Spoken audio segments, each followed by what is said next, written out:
Last night's thunderstorms caused widespread power outages across multiple eastern Carolina counties. Chris Cook is live in Washington after speaking to those impacted. Chris?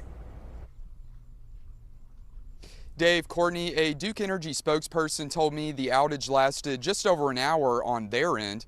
However, Washington Mayor Ellen Brabo said the outage lasted much longer for some Washington residents.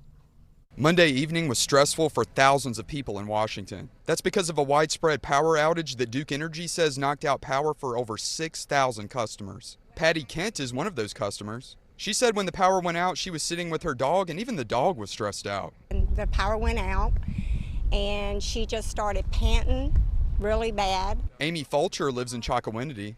Her power also went out. She drove around when it went out and found out just how big this all was.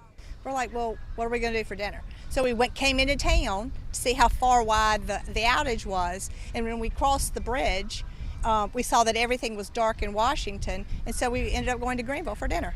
Duke Energy officials said the power went out because lightning struck a transmission line. They said they rerouted power through another transmission line and power was restored on their end at 7:32 p.m. Duke Energy says it was out for an hour. However, Washington Mayor Ellen Brabo said the power was out much longer than that for some Washington residents. She said that's because even though Duke can reroute it in an hour, the city still has to send crews out to turn substations back on, which takes multiple hours. If something as simple as a lightning strike can put a community without power for 5 hours, what does that look like for us when we're actually responding to a disaster like a hurricane? In response to Brabo's concerns, Duke Energy said in part that it's important to note responding to disasters is different than responding to a single outage. Duke Energy said that during major storms, they have a comprehensive plan to combat that.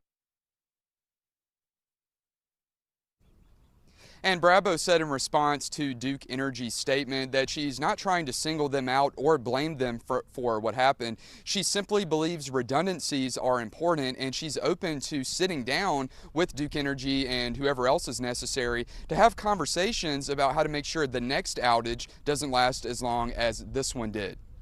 Live in Washington, Chris Cook, WITN News. All right, thank you, Chris. Now, Duke Energy sent a longer response to Brabo's concerns. That statement will be available in full on our website later on this evening.